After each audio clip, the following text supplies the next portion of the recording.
Dude got a cut with Lil Phil, Wayne that's just fire. Phil, take that mic check off. What's that? Is that an album?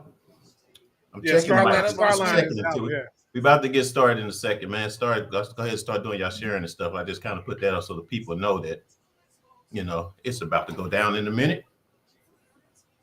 Oh, it's the mic check. Yeah. testing. 1, 2. Checking. 1, 2. This party started for me, and get it party started for you. Hey. Don't Hey. do not cut us off, y'all, because Universal want their money. Sorry. One day we'll be paid, but they're gonna be begging us to play their shit. Yeah.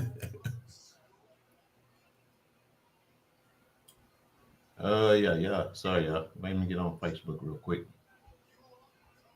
Yeah, we good to go.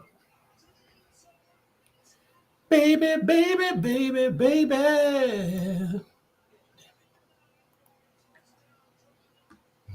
Man, why Missouri beating up on Central Arkansas? Say what? Missouri and Central Arkansas. Yeah. 25 to nothing. That's crazy. It's live. Okay. Shit. Everybody good? What's going on out there? Let's get some people in here. Hit that chat, hit that like, subscribe, baby. Yeah. Let's go and let's get it started. Let's get it going. Who we got in here? Nobody yet, huh? Not yet. Don't tell everybody. Shit. No, we got 1 billion people in here. What are you talking about? We ain't worried about that. All that. Shut it down. Shut it down. We about to get started, y'all. We giving 2 minutes, just sharing and everything, so you can guys get in comfortable, whatever. Get in on these conversations we're gonna be on today. All right. So if you are in here, hit that like button, hit that subscribe button, all that good stuff, and we about to start in the next minute. All right. Just enough time for you to let everybody know what's about to go down. You dig? That's my old school. That's my boy. You dig? That nigga still say that shit. You dig? Talking about Lou. Ain't that? Yeah. You know exactly what I'm talking about. Hell yeah, you dig? The silver and black, you dig? I know, right? him and them bum Raiders. Right, I know, man. You dig? Him and them Raiders, dog. I don't understand it. They gonna get y'all a foot this year. Shit. Man, they ain't gonna get nothing. Yeah. All right, if you're in the house, let us know. All right, hit us in the comments. All right, so we know we about to get it started in a minute. Yeah. While you're doing, go ahead and share so your peoples know that we're here. They can hear the conversation and what you're talking about, and maybe respond to you. You know what I mean? This is our show. This ain't just my show. This ain't just Liv show. This ain't just Fat Boy show. It's our show. Mm-hmm. Us and you. You know what I mean? So let's go ahead. Everybody. What's up? Y'all ready, man? Let's go. Yeah, I got them a chance. All right, man. Let's get it started. Da-da-da. I got something new for y'all. Yes, sir. Shut up.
Let's give it to him.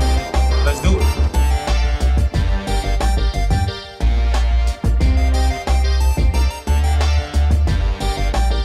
From Dallas to LA. From KC, Florida to LA. We watch Reason, and it starts now.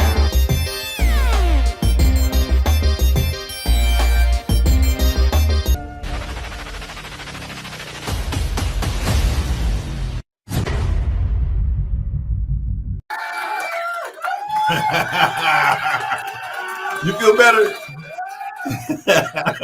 You feel better, Liz? You in there, baby. You in there. Yeah, I'm in there. Yeah, and then tell her you gotta do better than that. Hey, It's all good. It's all good. Hey, It works. Hey, we It's gonna- like- we have to gonna work get with what I something got. together, man. Oh, Gotta work with what I got. you did. Hey, something's better than nothing. I appreciate it. That part. You know what I'm saying? Had to work with what I got. You know what I mean? I'm But, gonna get over anyway, there, welcome man. to Reasons, He in the everyone. studio, man. No, it was good though. Y'all. This is Fuel. You may be messing my whole intro. This is Fuel, you guys. Welcome to Reasons. Go ahead. Fat boy the building, you already know what type of time we are. We are here. All right, Black is the place to be. Let's That's get my whole it. dialogue. Damn. Okay, hold on. Man, what are you drinking? Hype Look like juice. pickle juice. Mountain Dew. I shouldn't be drinking it. No, you shouldn't be drinking that Mountain Dew, man. Anyway, welcome you guys. Everything good, fellas? Everything good? Y'all ready to get on this topics, man? I know ready. y'all gonna be Good. surprised by Good. some of the stuff we're talking about today. Good. All right, so one of the things, the first thing, man, I want to get on or talk about, dude, is a very disappointing, some news, very disappointing news on another pastor, y'all. I don't know if you guys heard about him, but there's another pastor, man, that basically swindle, people out of their money and all that kind of stuff. But like I always do, I got the video. Who else do we got? Let's see, we got a house. Oh, Hey, what's up? AT. In the house. Keith and AT. Uncle and aunt, and they're pastors too. So Uncle and aunt, this is going to be disappointing conversation for you guys. I don't know, and maybe y'all can even comment on. I was going to this. say, why would we be disappointed in them? They're not doing Yeah, nothing wrong. perfect. Yeah, you guys will be the perfect person to actually, kind of comment on this or whatever. But let's hit the news real quick, man, and see what you guys think. Go from there. All right.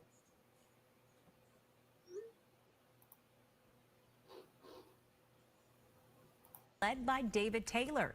He was arrested in North Carolina while Michelle Brannon was arrested at a home in the affluent Avila neighborhood of Tampa. Fox 13's Genevieve Curtis joins us in the newsroom after spending hours combing through the indictment outlining the scheme. Genevieve, what did you find? Yeah, well, Haley, in the 23-page indictment, it is pretty clear that David Taylor, who calls himself an apostle, and his right hand, Michelle Brannon, are accused of running a modern-day slavery ring across 4 states for 10 years, forcing people to work without pay with severe consequences if they didn't, all while funding an extravagant lifestyle. It's very surprising to hear that type of thing was going on, again, right in your backyard. Who would have known? Early this morning, neighbors in Tampa's affluent Avila community watched stunned as FBI agents descended on this massive mansion. It's one of the homes where authorities say David Taylor and Michelle Brannon ran their multi-state operation, a forced labor and money laundering scheme under the guise of the Kingdom of God Global Church. Some of you say, I don't have 100,000, but you have 20,000. You have 50,000 here, or you have 10,000.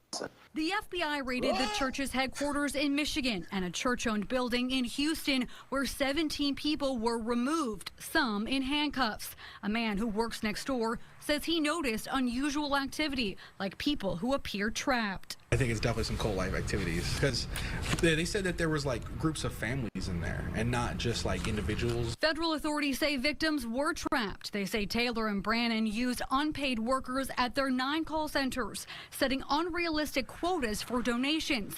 And when they failed, workers were subjected to humiliation, sleep deprivation, forced repentance, food restrictions, and physical assaults. The indictment includes text messages from Taylor referring to the Tampa group of workers not being allowed to sleep or eat until raids across several states today.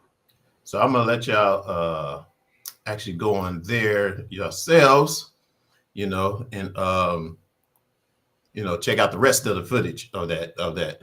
I don't know, guys. I'm so disappointed, man, with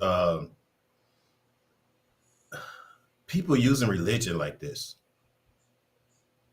I get so disappointed with it or whatever, because it's kind of like, you know, you're dealing, it's manipulating people, messing up their lives, you know what I'm saying, because they're trusting in you so much or whatever, you know. So it's another one basically that's making millions and millions of dollars off of us or people, whatever, you know. I don't know, it's just disappointing, man. What do you guys got? What do you think? Go ahead, Fat Boy. What you got? Nothing. I'm about to curse. That stuff is that ain't God, y'all. You know what I mean? That's people manipulating the thing of religion, like Fuel said. That's unfortunate, man. And you know, I talk to my pastor about this all the time. This is what's driving saints away from the church, y'all. This kind of behavior. It is because they're not even supposed to be using that money, right? Yes, right. The pastor is paid, right? This is something that we all know. The pastor is paid to run the house. It's a biblical thing. However, the money that is donated to the church also goes towards college funds and other things for the community and food. It's other things that should be going on. Right. Than buying mansions and putting people in call centers and getting them. It's crazy. That is crazy work. Right. That's crazy, and that's crazy, bro. I don't have. That's, man. All I can say on his part is, man, you gonna have to answer for that, because that's diabolical, man. Mm-hmm. However, I did see Fox do what Fox do, right? At the same time. So I watched that as well, right? I watched them. Fox just propaganda. The way they set this, the way that they lay out a package is what that's called. It's very skewed, and it's very. They want you to. They painted the narrative for you already. Just through the way that they didn't. The on cameras that they got weren't anyone from the convent, right, or anyone who was involved with it, right? They just threw two people on camera. If you notice, they color, right? Just paying attention to certain few things. Just they did what Fox 13 did, not excusing what the pastor did. The woman was a pilgrim. Yeah, the woman was white. The women, the lady pastor was white, and he was black. And then there was the one of the person that spoke. I think he was Latino, and then the other one was I think there was another one that was black. But I mean, because it is a non-denominational church, if I'm not mistaken, you know what I'm saying, you're gonna have all, you know, cultures in there, all, you know, race or whatever in there. Just wow, right? Yeah. But just but go ahead. I didn't let you go. Go ahead. Oh no, I don't have a whole lot to say, because like I told you, this is just to piggyback off of what Fat Boy said. That's one of the reasons why a lot of people are just not in the church. They just don't. It's a fact. I mean, like I told you, hell, I live here in San Antonio, Cornerstone Church, one of the richest pastors in the country, probably in the world. You know what I mean? It's just, it's not, it's okay for me, but not for thee. You know, I can scam and rob and steal but like I told you before, you know, you can be spiritual and read your scripture. And I understand a lot of people say this, but you don't, without going to a church. You don't have to do that. And that's just my opinion, because like I told you before, the church my mother went to all her life, when she got a little bit of money, she gave a lot of that money to that church, and she couldn't even get a ride to church. Yeah.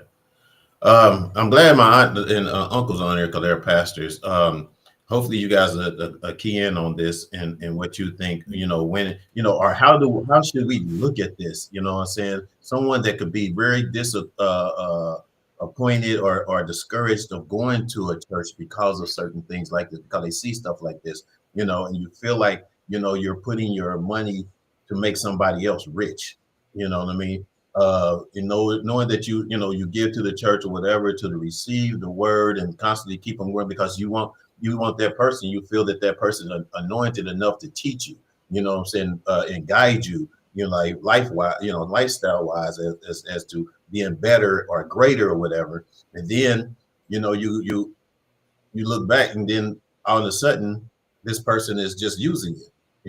That could be so discouraging to people to even want to go back or even believe in anymore. You know what I'm saying? So it would be good if I can see. Oh, here. Okay, we got the comment. All right. That's what I'm talking about. Is it Tanya? Is that you or is it, Keith? Which one of y'all is that? But anyway, we'll read. Go ahead. So whatever cult or things they are doing has nothing to do with God. If it is all true, they need to be arrested and put under the jail. I don't follow them, but I know they have a program on the Word Network. People need to get in the Word for them, and not look to man, but to God. Yep, I agree. And Keith, Pastor Keith, if you're a pastor That's the Keith or Tanya. It's Keith or Tanya. I don't know which one of y'all that is on here. Oh, that's Tanya. That's my aunt. Okay. Hey, she's a pastor. Pastor Tanya. Absolutely. That was what I did. That was how I was led to the church that I'm in now. Because I was once like that too. Because this is all you see, right? And I'm with you. They need to be locked under the jail. Because not only are they manipulating people with religion, but also they falsifying God, and that already is everything he doing is sinful. Let's talk about that, but we ain't gonna even get down that. Right. So what they got coming on a spiritual level is something else. I don't even want to deal with that. However, I think they should be locked up in prison as well because that right there needs to stop. Period.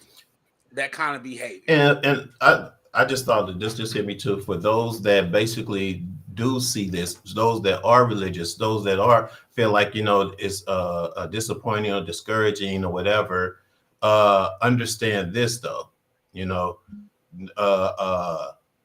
Things like this, don't let it break your spirit. You know what I mean? Because you had a good spirit and into following Christ or the Bible or your Christianity or your beliefs or whatever.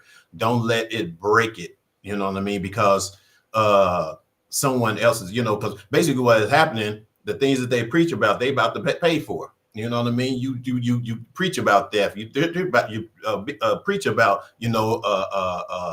wrongdoings and all this stuff, whatever, and feel like that you're not going to get called doing it. But God's showing you different now. Like you think you're gonna get away with this the rest of your life? Nah. You might got away with it for a little time, but you ain't gonna get away with it forever. So there is a spiritual, being or whatever that's going to get you. So understand that. You know what I'm saying? So so that's my point on that, man. When I see things and stuff, I just got like I don't want to go. I had the same thing when I went to Creflo Dollar's church. When I went to, stuff like that. It's kind of like, man, it's just like, and then because you really dug deep into getting the word from it. You know what I'm saying? And you really like believed in it or whatever, which I still think because you did help me. You know what I'm saying, spiritually wise. But but if you're doing wrong or whatever behind it's gonna come up, just like the whole scandal when they're child molesting and what do you call it? What was that? Eddie? Yeah, you know what I'm saying? And then you cheating on your wives and all that type of stuff. You know what I mean? It comes to light. It's come to light. You know what I'm saying? You should be the first one to understand and know that because you're a so-called pastor. You know what I'm saying? So anyway, so I will close with that. You know what I mean? I just thought that was disappointing. All right, man. Y'all know, as usual, so I always got to get into my little thing or whatever. But it's about that time. Y'all know what time it is. Oh, shucks now. Mm-hmm. History and Blackness. Put your boy Fat Boy in the house. Let's go, baby. What we got? Today I'm just digging in the crates on them, man. This one real oldie. Oh yeah. This is a special one. I told y'all I wanted to start highlighting all people, all African Americans with disabilities and not disabilities. So this one is a goodie. Today's History and Blackness will be Thomas Blind Tom Wiggins, born Tom Green on May 25th, 1849. He died June 14th, 1908. He was an extraordinary African-American pianist, composer, and musical savant whose extraordinary gifts made him one of the most famous performers of the 19th century.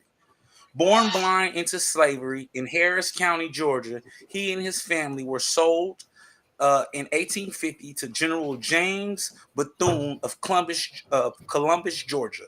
Tom began miraculously reproducing the music played by Bethune's children by ear, and by age 4 was composing his own pieces, including The Rainstorm. By the age of 8, he was hired out as a performing prodigy under the stage name Blind Tom, dazzling audiences across the United States with his uncanny memory and musical precision. Tom's fame transcended the stage. In 1860, at around 11 years old, he became the first African-American musician to perform at the White House before President James Buchanan. Endorsements from prominent figures like Mark Twain and international critics cemented his global renown. Yet his life was marked by exploitation. All he earned was Although he earned hundreds of thousands of dollars in today's value, he never benefited financially, remaining under the control of caretakers long after emancipation, often legally designated as their ward. Blind Tom's legacy endures as a brilliant, poignant symbol of genius born under the harshest conditions, and of a talent both celebrated and commodified.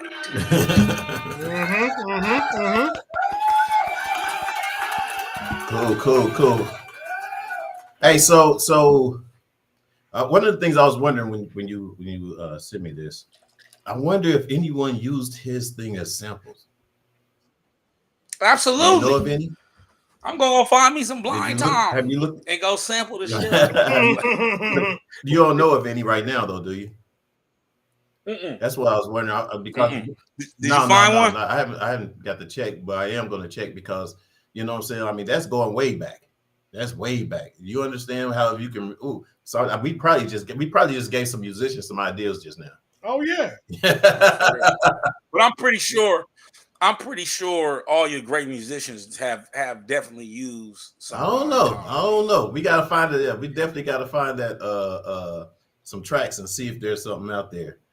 All right, well, let's see. Let's welcome. We got Rob is in the house. We got Kanisha is in the house, and then we got Gussie. Gussie, what's up? Happy birthday, Gussie Gus. Happy birthday. Happy birthday, Gussie Gus. That's what's up. Gussie, baby. We're moving along, man. We're moving along. This might be a short show today. Hey, it is what it is. We get the information out there. Let's go. Hey, all right. So let's get into the first topic. The main topic, which is what is emotional intimacy and why is it important? Emotional intimacy. And why is it important? And why is my camera changed? Oh, my bad. There we go. Well, let's see. Let's start off with emotional intimacy is a deep connection and understanding between individuals characterized by vulnerability, trust, and ability to share feelings openly. Emotional intimacy refers to the bond that forms when individuals feel safe and secure enough to share their innermost thoughts, feelings, and experience. It involves being seen, known, and understood by another person, fostering a sense of closeness and connection. This type of intimacy is crucial for relationship satisfaction and overall well-being, as it enhances communication, trust, and resilience within a relationship. Yes. And I agree to all of that, because the reason I would say that it's important is because, of course, it's more than sex. You know, it's not about just about the sex in a relationship. You know, it's about, you know, like you said, as you can see the sample picture there, about how you laugh with each other. You know what I'm saying? How you can kind of like finish each other's words and stuff like that. You know what I'm saying? Well, how you basically pay attention to that woman's needs as far as, you know, intimacy, you know what I'm saying? As far as her emotions and stuff like that. You know what I mean? It has a lot to do with that to me.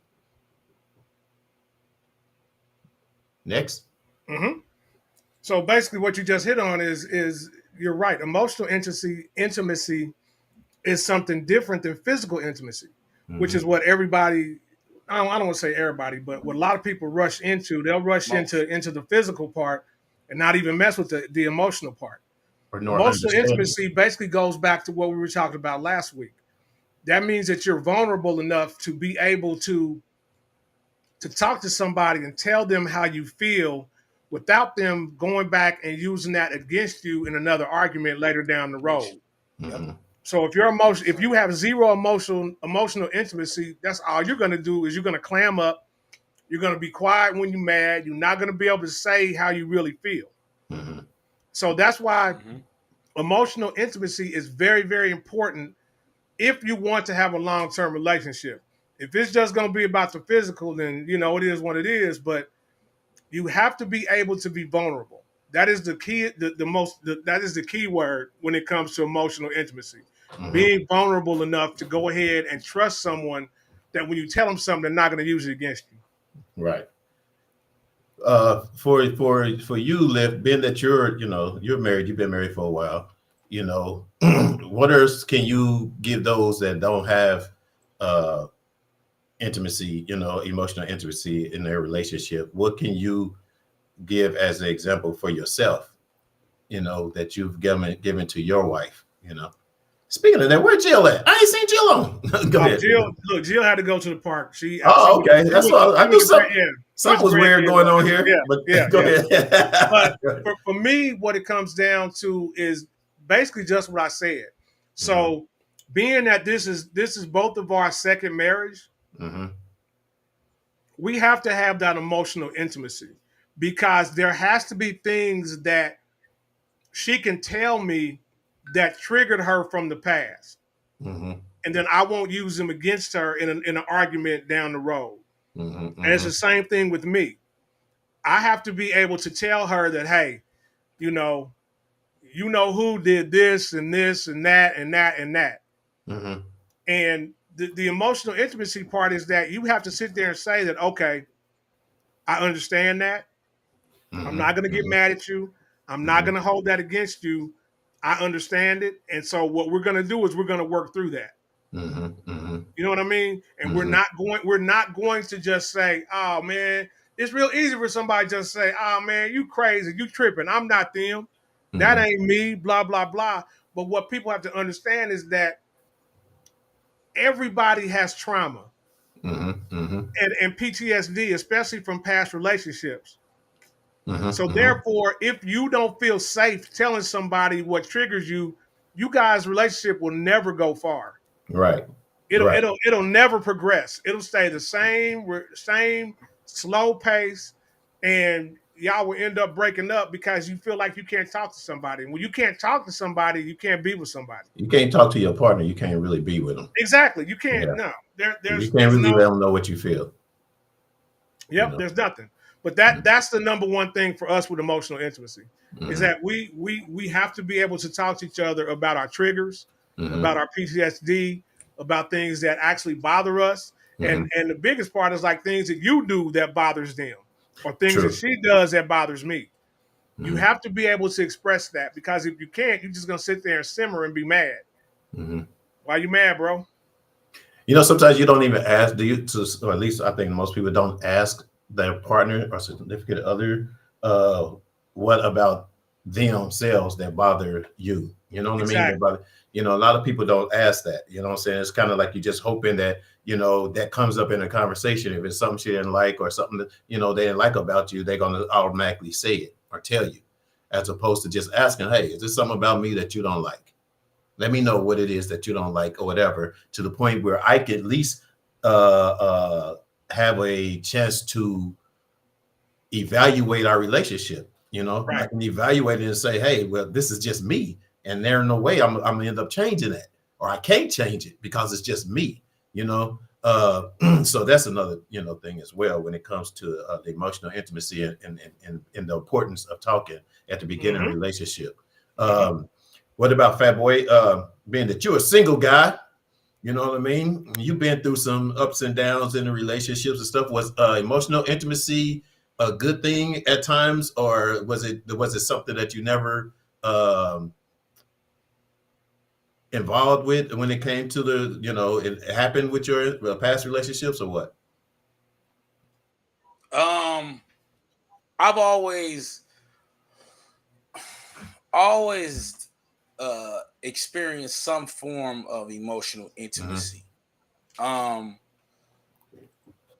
However, it wasn't always a safe space, right? And so, and the reason why I say emotional intimacy, because I've always understood the value of the touch, the value of building relationships, value of laughing, right? The other things opposite, like Black Lift said, of physical intimacy, right? I've understood those. Now, the issue that I had in my past relationship is I didn't have emotional intimacy, or I couldn't experience emotional intimacy within a relationship, because I seen at times when I would be vulnerable, I noticed that it wasn't a safe place to land. And as Black Lift would say, that it will be used against you. And what I learned is that instead of processing and understanding the trigger is almost used as, it's weaponized against you, right? In the sense of, oh, you're only acting like that because that person put this in you, right? Instead of saying, okay, well, that person placed this in you, I'm going to acknowledge that that person placed that in you, and I'm going to do my due diligence, because I do love you enough to notice that I do that, right? I think you made another great point, and it's something that I'm going to start to do as well, is what is there about me that you don't like and that I can change? But I think that the pickle is in that situation is we really don't know what's wrong with us, right? I've seen going into a lot of relationships, and I'm only speaking for me, dealing with a lot of women, it's almost what's wrong with you, right? There's nothing wrong with me, right? Because I got my shit together, right? I got my own job, I got a car, I pay my own bills, I got a spot. I'm you feel me? I'm good, right? However, they never say how I can be emotionally available to you. I even hear stuff I even hear some women, right? I don't want to generalize. I even hear some women say is I'm not his mother, or I'm not trying to be his therapist, right? You hear all of these things and don't understand. And you know, me and my coworker, we talk about this. When a man finds a wife, he finds a good thing, or a person finds a relationship, a safe space to land, that person becomes better, because they have somewhere to go drop everything off that they experience throughout the day, and they don't feel ashamed or embarrassed for sharing that information. This does two things. It builds confidence and it builds emotional intelligence, because now when I go out into the world, I also know how to articulate myself, because I'm used to sharing my vulnerability. I'm used to being transparent, right? And so now in a work force when I'm being transparent and I'm setting boundaries and I'm doing all those things. I can translate those things to all of the relationships that I handle in my life. Right. But if I don't understand the importance of emotional intimacy with my partner and being vulnerable and transparent with them, I'm going to miss the boat on a lot of things in life, right?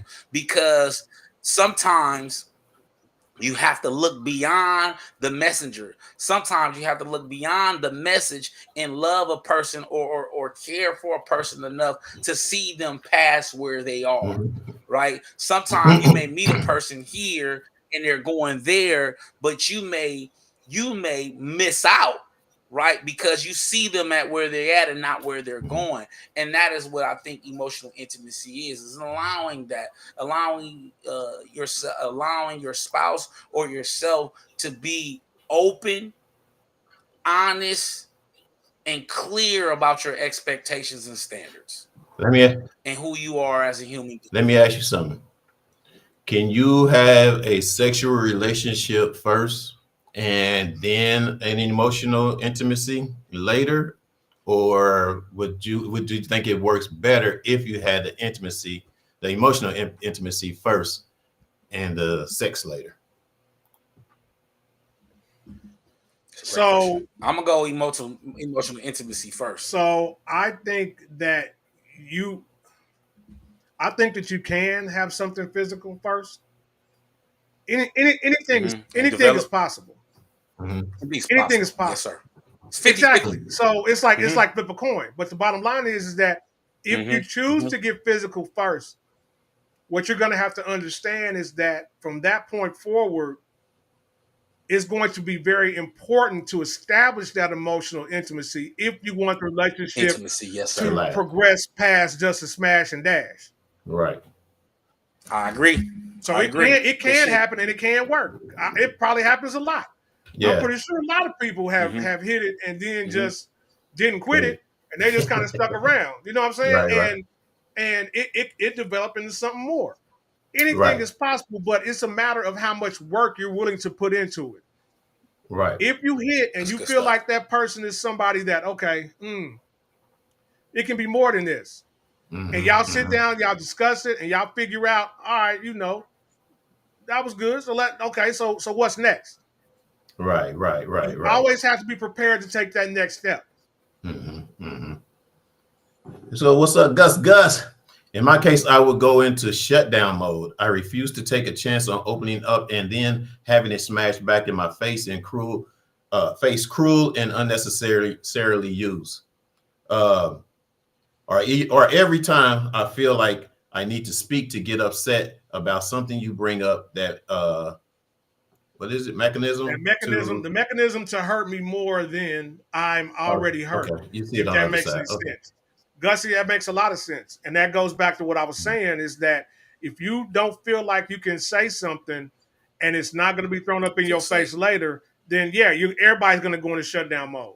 You're not going to say anything because I'm like, okay, this fool is just going to, he or she is just going to trick me off. And then, when they get mad, that also goes to our discussion from last week, where at what point do you decide that it's time to end a relationship? And the number one time is when you start to hurt each other.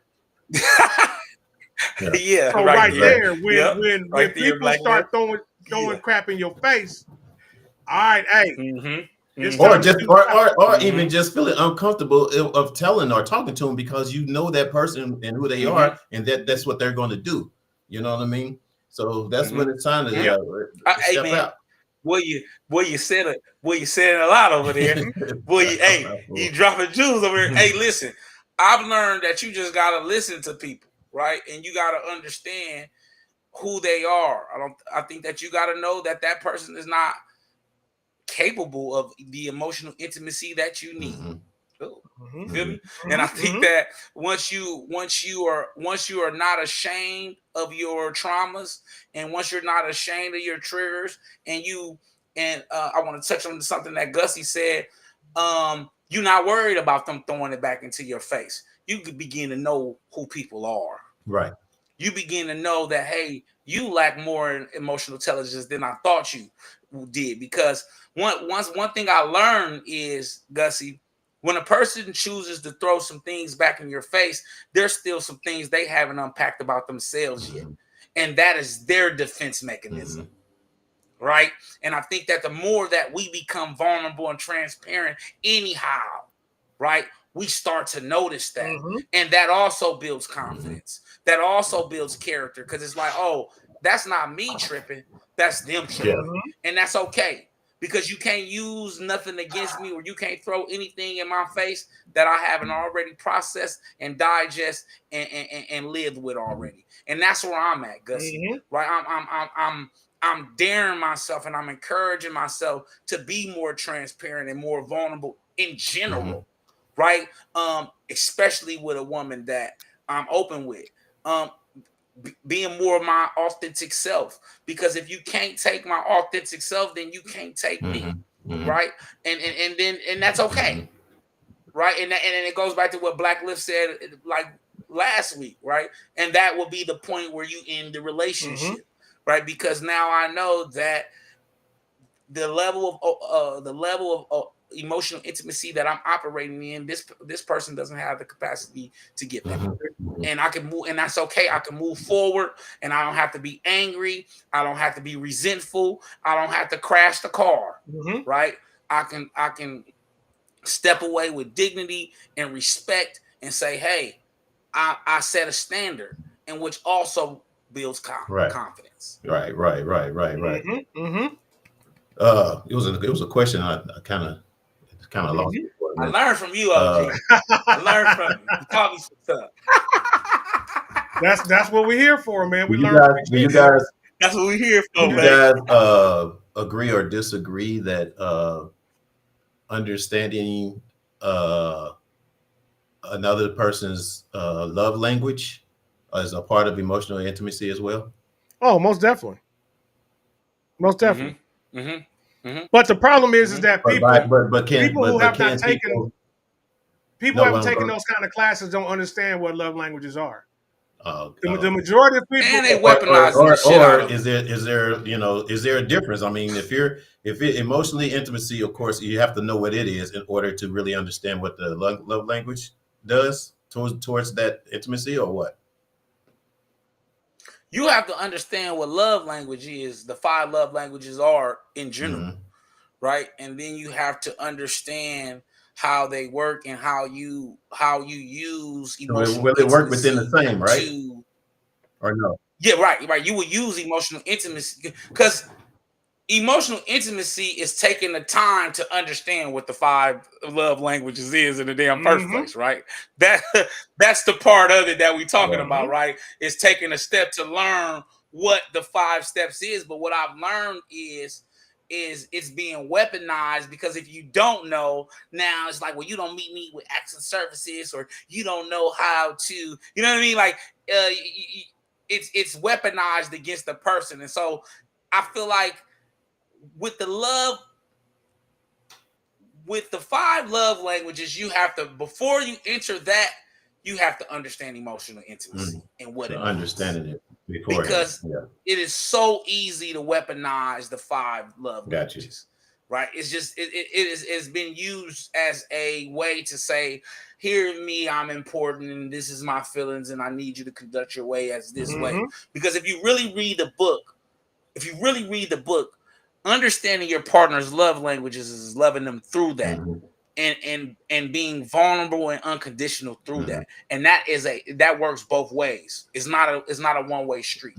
That book is very strategic in saying that. It is not a bias in that book. It is the both partners using emotional intimacy to implement the 5 love languages as they see fit to the relationship, as it works towards that relationship. But if you don't start with emotional intimacy, you in trouble. Got you. All right. Good shit, fellas. Good shit. Moving along. Before we get into this, the dear brothers and sisters, you know what I'm saying? I gotta hit y'all with a commercial. Y'all know, sponsorship. You know, we got commercial. Get a commercial. Get it. Let's go.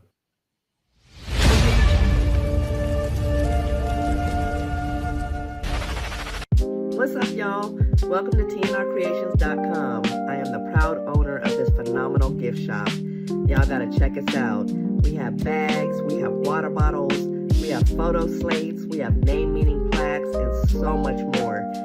I would love to have you as a customer. Check us out, TNRCreations.com.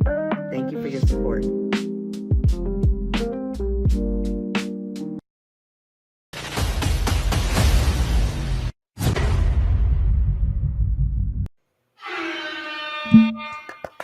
TNR Creations, Tell man. Nick, I will. Where our cups at, man? We want. Yeah.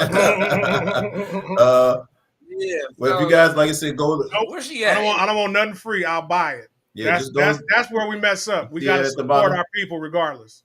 And go to TNR Creations, guys, and then www.tnrcreations.com.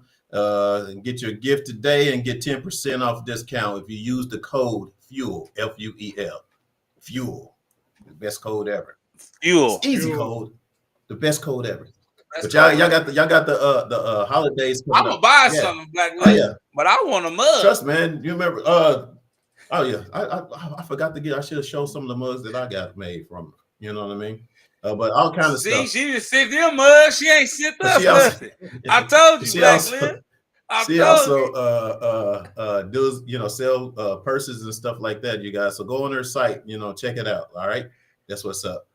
All right, man. You know I'm clowning Nick. You know it's all love. Nick is big sis, man. Right. Well, y'all know what time it is. It's dear brother and sister time. This one right here, this one's gonna be for the brothers, and I'm gonna let Liv do his thing. Read this off because I think he might be a little bit surprised. Oh no, You all right, man. You will never surprise me, but go ahead. I can surprise you, my brother. Yeah, you can. Go ahead. Yeah, do it. All right, dear brothers, if your mate was going through perimenopause and medically did not feel like having sex as often as y'all used to, how would you handle that? Don't everybody speak at once. That's a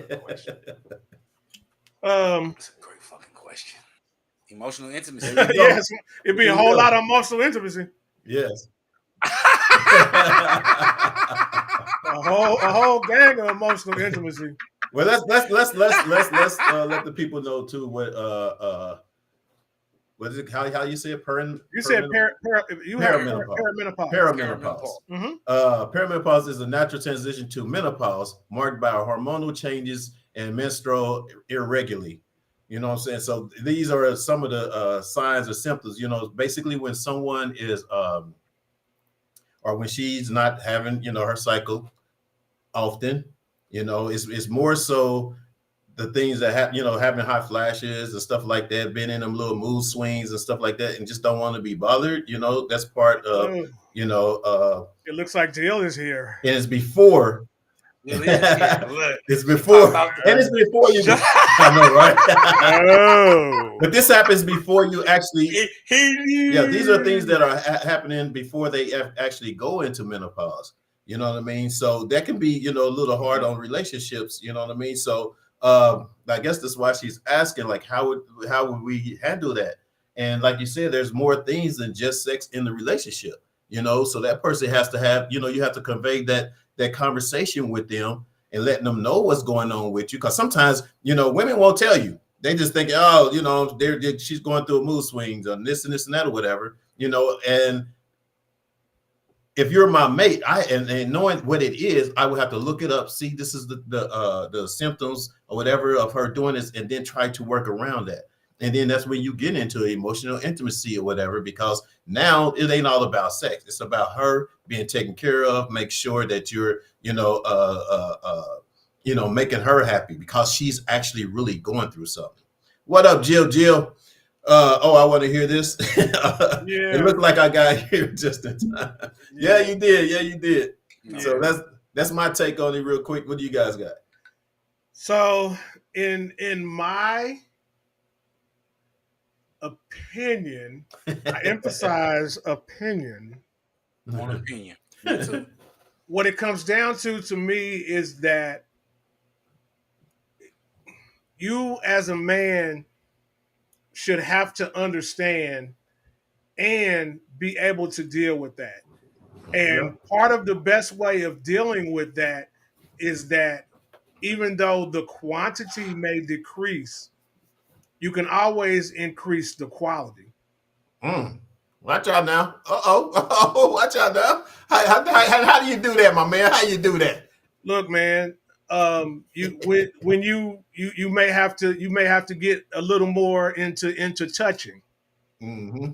You know what I'm saying? A little more into, hey, you might want to do some role play. You might want to be the naughty nurse and the dirty doctor. You know what I'm saying? Yep.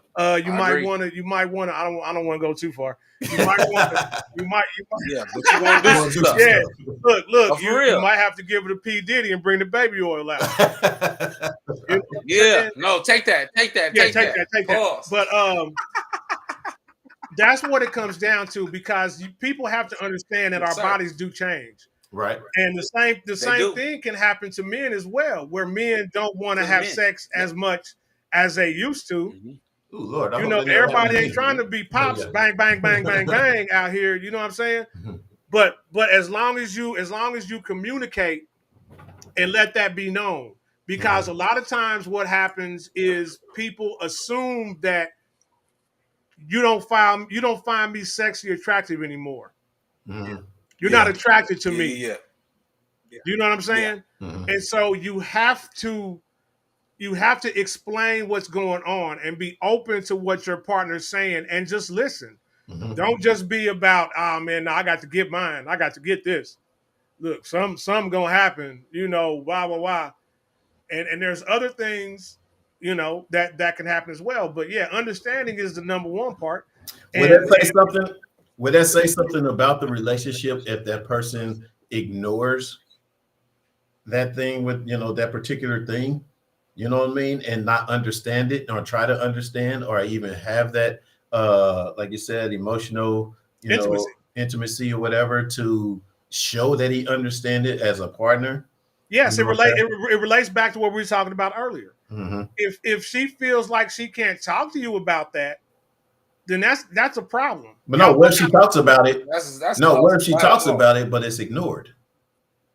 Then he got to keep it moving. That's even worse. That's way worse. That's way worse. Because what some people don't understand, or when some people don't get, and I know a lot of people are like kind of old school ish, but you can rape your spouse. Do you know what I'm saying? By just forcing the whole situation. Because no means no, means no whether you're my spouse or not. Right. No means no. And so if you get to the point where you just, and look, fellas used to do this shit, do this stuff all the time. They be in the bed with a girl and they'll just roll over and start fiddling and faddling, and you know what's next. Yeah, and she ain't really wanting to do it. Exactly. And look, she halfway asleep.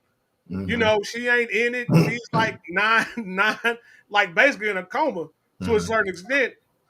And you just gonna go for it. Do you think that partner actually knows that that's the case too, that she's basically been raped?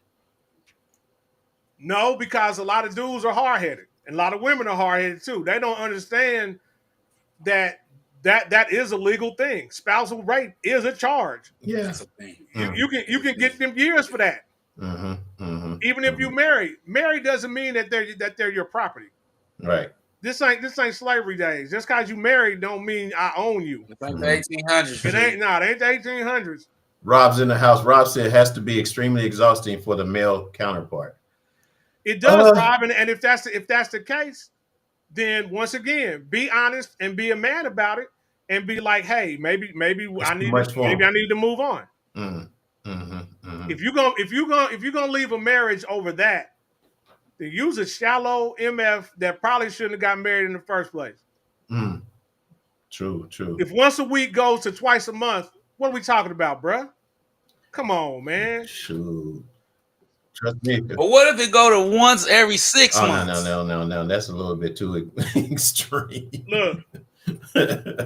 Once again, then there needs to be some talking. Yeah, it And has like to I be. said, no, Like, baby, hey, I know you don't want to. But for real, I know you don't want to do it, but you don't mind if I go ahead and just, I got to get some. I got to, have something on the side. and look, being honest, I'll say, okay, like Jill, you got to keep it a buck. There is a lot of women that don't even like sex, but they do it anyway because they know they have to keep their man. You know what I'm saying?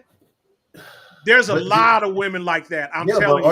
Are they actually telling their partners that they're not, or are they just not liking it, but just basically feel like they have to do it because are they telling their partners that? And if so, if you're not telling your partner there, then you just basically being dishonest within a relationship yourself. Of course, but women feel like they have to do that. I know, like I said, I know. I hate to say how many I know. Yeah. I know a lot of women that can't stand sex, but they do it anyway because they want a man, they want a boyfriend, they want a husband, they want this, they want that, and so they understand, and it's not in a bad way, but there are women that just don't like sex. Just absolutely, it would be foolish to act like sex is not a regular or even healthy part of the relationship. Right. So what did that say about the women that just don't like it? Don't say anything. I mean, it say that she don't want to really be in a relationship because she don't understand that it is a healthy part of the relationship. And see, there you go. You just confirmed the biases. So basically, just because you don't want to have sex, of course they want a relationship. They just may not want a sexual one. You know what I mean? Everybody wants a best friend. Everybody wants a partner. Everybody wants somebody to come home to. Everybody wants somebody to build stuff with. And just because you're not having sex, that doesn't mean anything. But once again, a woman feels like, just like you just said, right? That if you're not having sex, then why be in a relationship? Yeah. Also, from the women's point of view, as a 50-year-old, sometimes we just got to take one for the team, even though we're not feeling it. True. Rob said, "What'd you say, Rob? Or find tools to use." So, Rob, I was finna. Never mind. I was about to say a pun, but anyway, I was finna touch on that. Yeah. Oh yeah, but you're gonna use tools for so long. You know what I'm saying? I'm finna touch on that, but hey. If something else got to happen or whatever, but this is a good one. Kanisha said, you and your partner should agree on a treatment plan. Physical and emotional are both important.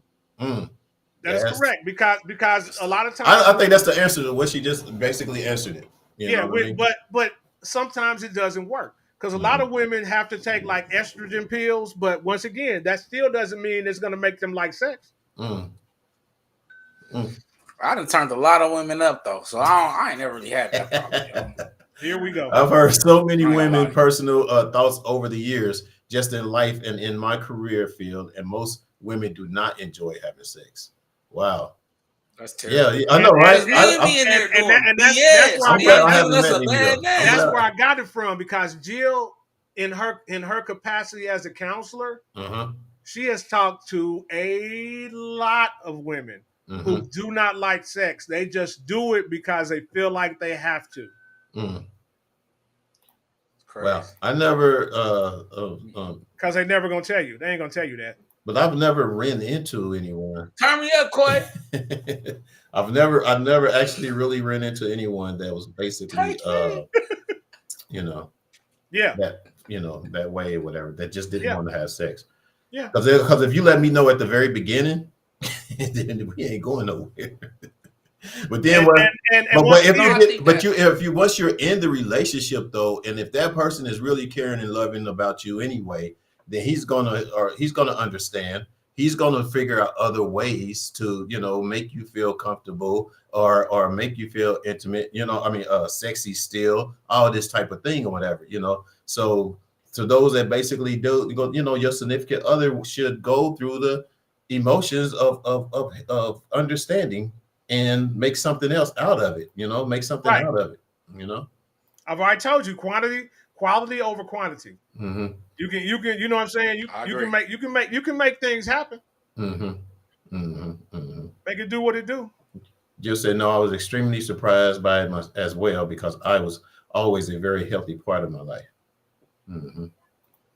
I think this is always an issue. I think this is always an issue for men who don't got no game for real. No. Like, No. and what I mean by that is, not by game, right?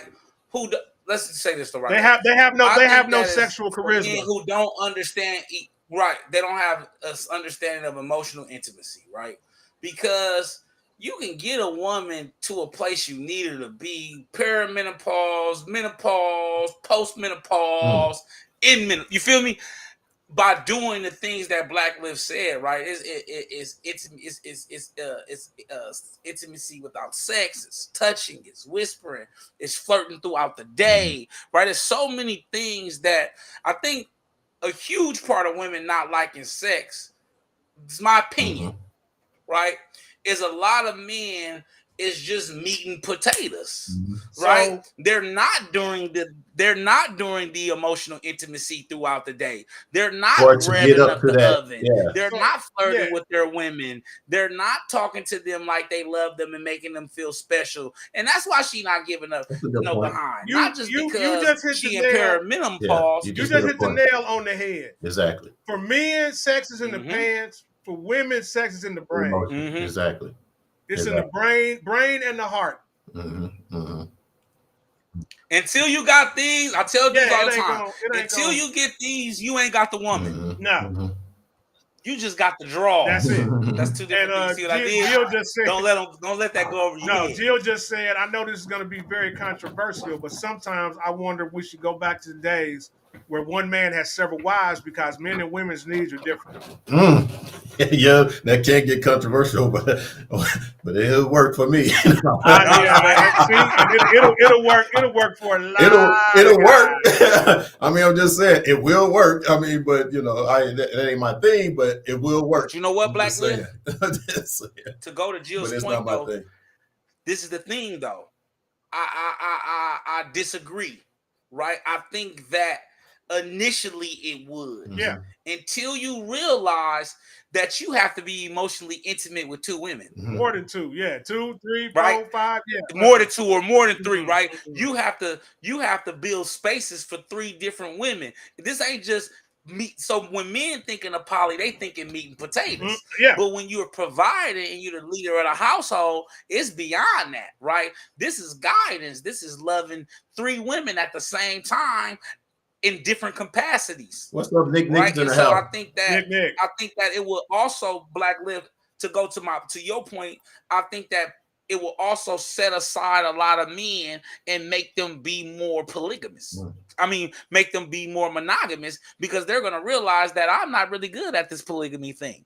I need to focus on how to be emotionally intimate and available for one woman first before I try to get multiple women. So I do think that's a great point. Exactly. Jill and you, Black. But and the problem with it goes back to what you're talking about. Okay. Look, I'm having a problem with one woman. What the hell I'm gonna do with 2, 3, 4? Two more. No. Yeah. No, for real. I don't even want them kind of problems. I don't know what y'all talking about. Come on now. Come on now. Oh, that's how you say it? Yeah, come on now. See, I don't know that language. But look here. Come on. I couldn't do it, and I don't see how. I mean, it would literally have to be that the understanding would be that it's strictly just physical. You know what I mean? You would literally have to just have like an emotional relationship with one and just be physical with the other ones. But what would happen is the other women would get jealous of the intimacy that you have with the one, and then the next thing you know, and they'll crazy. Yeah, look, the house on fire. She said, "True, fat boy. Those women have a whole user manual, and men don't want to read one page of how our bodies work." And that's really goofy. Yeah, it is. I mean, that really is what it takes. You know what I mean? Is to you to read about the women and their bodies and how they work. Get in that book. Get in them books. Because not only that is that what's in that book is also going to tell you how to treat her, how to try to make it better in your relationship. You know what I mean? Because they're going through that. So, read, niggas. Read. That's what's up. That's what's up. Hey, man. Damn, that's an hour. Quick. That's what's up. That's what's up. I appreciate you guys, joining us again as well. Nick, you was late. Y'all, you say you didn't get a notification. I don't know. What's wrong with your notification? Turn it on. Anyway, until next week, man. What's next week? Oh, yeah, it's next week. Okay. I was going to say I'll go to Chicago in the next couple of weeks. So we good for next week. We good for next week. Y'all good for next week? Always. Yes, sir. Absolutely. I'll be here next week. All right, that's what's up. All right, man. And then also, if you guys got comments, not comments, but a certain topic that you want to talk about, y'all can hit us in the email at firedupbroadcasting@gmail.com. All right. And, then let's talk about whatever that you want to talk about as well. What you got, Fat Boy? You keep taking out everybody's lines. What? You gotta watch Fuel. He's a line. I said topics. I didn't say. He's a habitual line stepper. No. Oh, ain't y'all nothing. For real. No, man. I love each and every one of my co-hosts, man. A great show once again, fellas. And to all our viewers, always showing love. It's always seemed like at the end of the show, somebody do something dumb, turn on some music, a car alarm, or something. But I appreciate every one of y'all for tapping in. The conversations are getting deeper, but the comments are also as well, and I appreciate y'all. So for any dear brother, dear sisters, because Black Lift is shooting fire, and people are sending them. So send them to send a dear brother, dear sister to firedupbroadcasting@gmail.com. That's firedupbroadcasting@gmail.com, and label it dear brother, dear sister. We love to hear from y'all. I'll see y'all next week. I love y'all. Let's go. Yep. And for me, as always, I love my co-hosts. I appreciate y'all. Hey, good comments, good feedback. Thank each and every one of y'all. Hey, everybody out there, tell somebody else to tell somebody else to tell somebody else. That's all I got to say. God bless. That's what's up. That's going to do it for us today, you guys. Hope to see you guys next week. And like you said, like Liv just said, share, and, subscribe. And whoever you got watching, even if it's not your thing, these ain't your conversations, you probably know somebody that do, you know what I'm saying? Like to have these type of conversations. So go ahead and share it, man. Go ahead and share it. All right, that's going to do us for today, man. And remember, y'all ready? Yeah. And remember, if they talk about you behind your back, talk about you behind your back, they behind you for a reason. Peace.